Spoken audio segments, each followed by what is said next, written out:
उत्तर प्रदेश में चुनाव का मौसम है और आज हमारे साथ जुड़ रहे हैं बहुजन समाज पार्टी के वरिष्ठ नेता और राष्ट्रीय महासचिव सतीश चंद्र मिश्रा।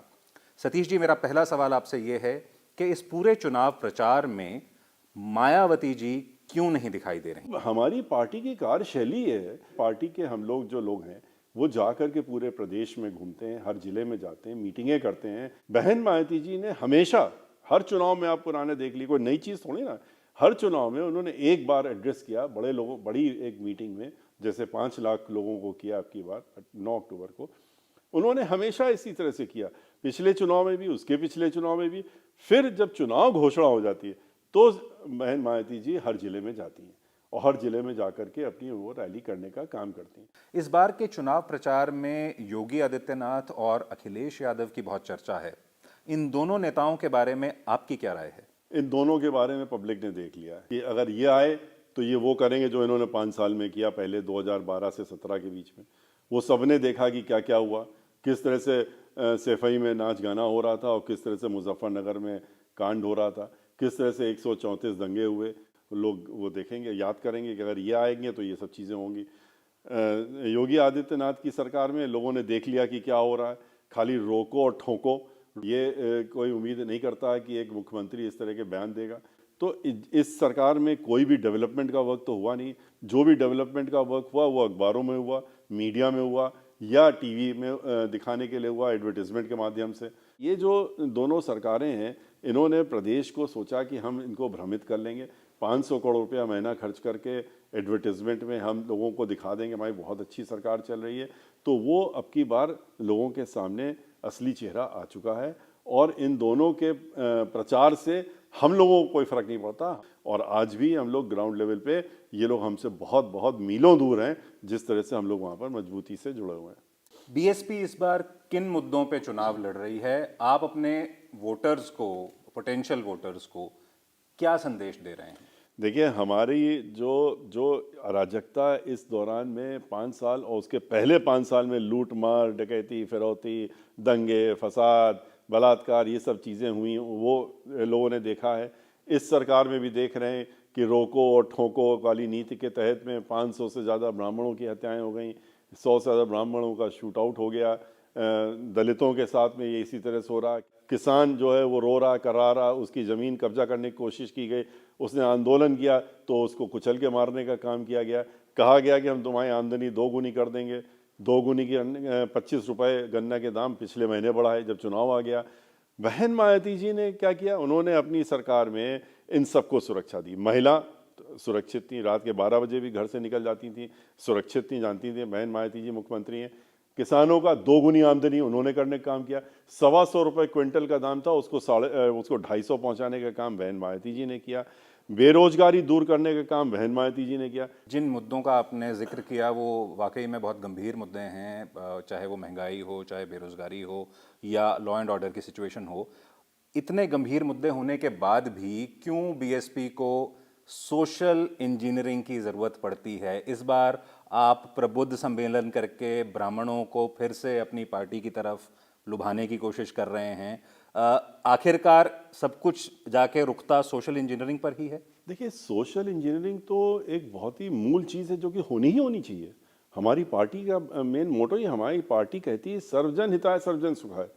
तो सर्वजन को लेने के लिए सोशल तो होना ही पड़ेगा। क्या आपको लगता है कि ब्राह्मण समुदाय के लोग एक बार फिर बीएसपी की तरफ लौटेंगे? ब्राह्मण समाज देखिए वो ओपन डाई देखता है। वो, उसको आप ये नहीं कह सकते आंख बंद कर लो, कान बंद कर लो ना, वो तो बराबर सोचता रहेगा। वो देख रहा है कि एक तब बीएसपी का राज्य था, उसके पहले ब्राह्मणों की क्या दशा थी और उसके बाद बीएसपी ने कहाँ पहुँचाया।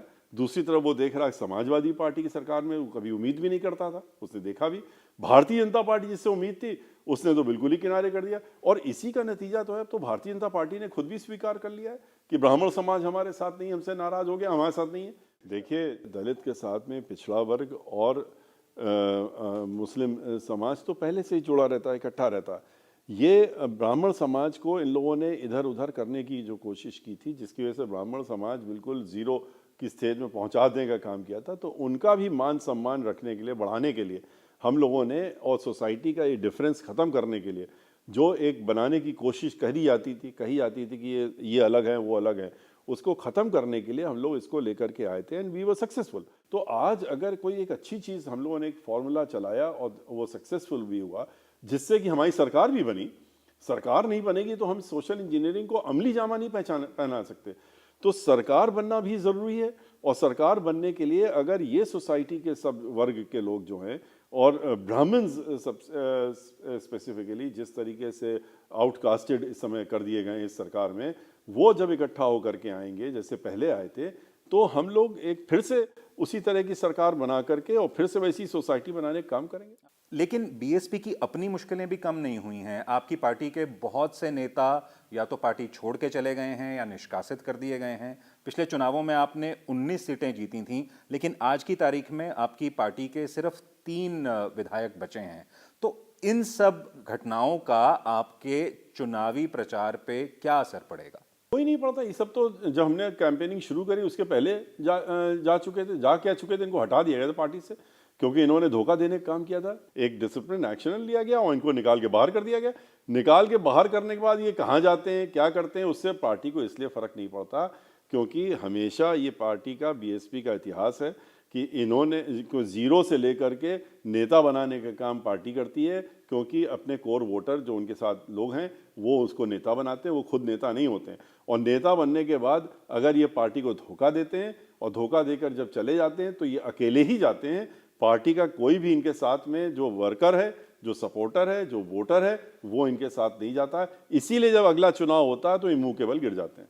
मायावती जी ने कहा है कि अगर स्वतंत्र और निष्पक्ष चुनाव हुए तो बीजेपी वो चुनाव हार जाएगी। उन्होंने फिर से एक बार ईवीएम्स के साथ छेड़खानी के बारे में भी थोड़ा सा एक हिंट देने की कोशिश की है। तो आपको नहीं लगता कि हर बार चुनावी हार के लिए ईवीएम्स की छेड़खानी पे दोष डालना ये एक बहाना बनता जा रहा है? देखिए, हम लोगों ने तो सिर्फ ये कहा है कि हम लोग अब की बार ये कुछ भी कर लें, हमारा वोट परसेंटेज इतना ज़्यादा बढ़ के जा रहा है कि ये कोई भी छेड़खानी कर लेंगे, ये जीत नहीं पाएंगे। और अब की बार ये ठीक है, जहाँ तक दुरुपयोग करने का काम करते हैं तो ये जो सरकार में रह करके दुरुपयोग तो कर ही रहे हैं।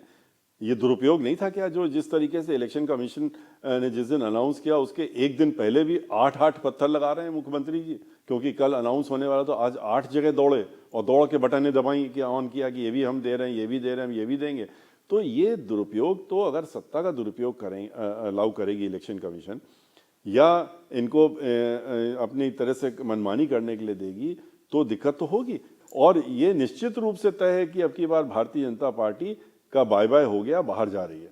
बड़ा सवाल यह है कि क्या मायावती जी आगामी विधानसभा चुनाव उत्तर प्रदेश में खुद लड़ेंगी?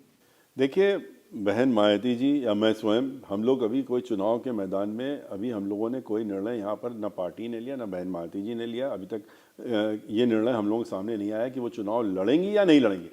वो चुनाव लड़ने या न लड़ने का निर्णय अल्टीमेटली तो उन्हीं को लेना है। तो वो अगर जिस दिन निर्णय लेंगी हमें चुनाव लड़ना है तो वो लड़ेंगी। आपकी पत्नी और पुत्र भी राजनीति में एक सक्रिय भूमिका निभा रहे हैं, क्या ये परिवारवाद नहीं है? परिवारवाद किसको कहते हैं मुझे नहीं पता, मैं अभी इस मामले में शायद अनपढ़ हूँ।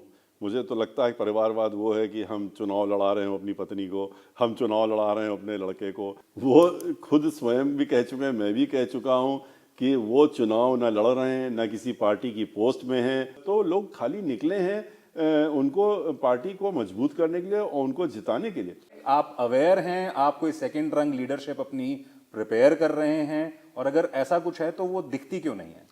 देखिए, सवाल ये उठता है क्या देखते हैं लोग, क्या देखना चाहते हैं। हमारी पार्टी में एक नहीं, हमारे हर वर्ग में, चाहे पिछड़ा, हमारे जो प्रदेश के अध्यक्ष हैं वो राजभर पिछड़ा वर्ग से हैं, पूरी मजबूती पूरे प्रदेश में जोड़ रहे हैं पिछड़ा वर्ग को। हम अपना काम कर रहे हैं। हमारे मुस्लिम समाज के जो हैं एक्स मेंबर ऑफ पार्लियामेंट्स हैं, एमएलसीज हैं, ये सब लोग हैं, वो भी अपना काम कर रहे हैं। बैकवर्ड क्लास के लोग साथ साथ लगे, अपर कास्ट के और लोग भी लगे। लेकिन क्या है कि हमारी पार्टी में जो नए लोग हैं उनको अब की बार ज़्यादा चांस दिया जा रहा। तो ऐसा नहीं है, पूरे प्रदेश में जो क्षमता है उसके हिसाब से हर आदमी काम कर रहा है।